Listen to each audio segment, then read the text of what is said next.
Rated M for mature.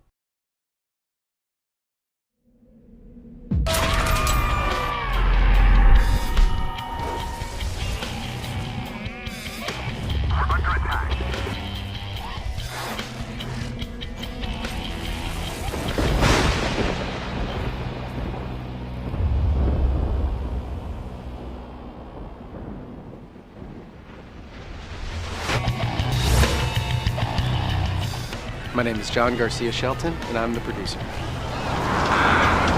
In a lot of the ways, the story mirrors the story of Pandora's box. When you open the box, you unleash the creatures of myth and legend into the modern world, and what that does is it's a really profound impact. And these creatures come back to the world that they existed in thousands of years ago, and they start to remake it back into their place. The impact on our world, our buildings, our structures, our society is profound, and you get to see it all and experience it all as you're trying to survive. My name's Steve Skelton, lead designer. In the game, you learn after opening the box that there are two secret societies that are both trying to get a hold of the box and either harness the power of the box for their own evil plans or to try and set things back the way they were before you open the box. And that's the Council of 98 and the Black Order. This is in our world, but yet it has that mythological element. It's unique. It hasn't been done yet. I mean, creatures of myth, there's so many stories about what they can do, and being able to take those aspects of those creatures and bringing it into the game, we're able to add a lot of behaviors and experience for the player.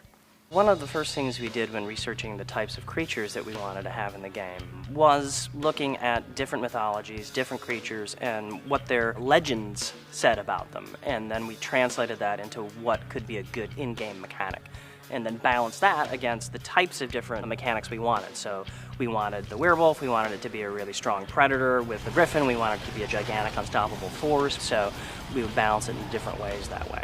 With Legendary, we're going to take it where we've never gone before.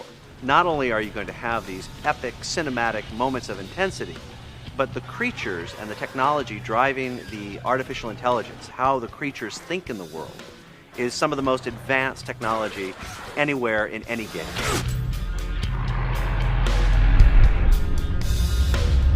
We have some creatures that do update visually with damage states.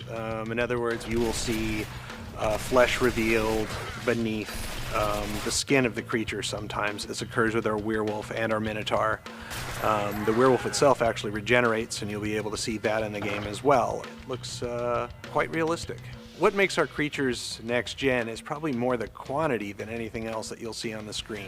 The real challenge was holding the quality bar up while drawing that much stuff at once. What we really wanted to do with our creatures and their mythology is to give them a sense of space in the world and presence.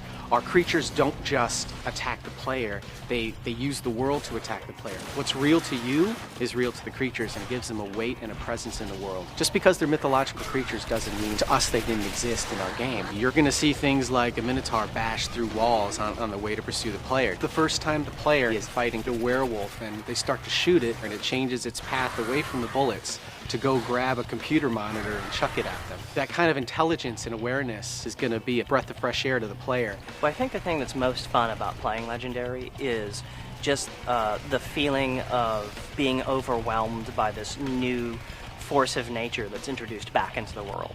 You really get a sense when the creatures start coming at you that they can be coming from in front of you, from behind you, to the left, to the right, up and down, and you always have to be constantly readjusting yourself to this new world. Even though it's in this familiar setting, all the rules are completely different.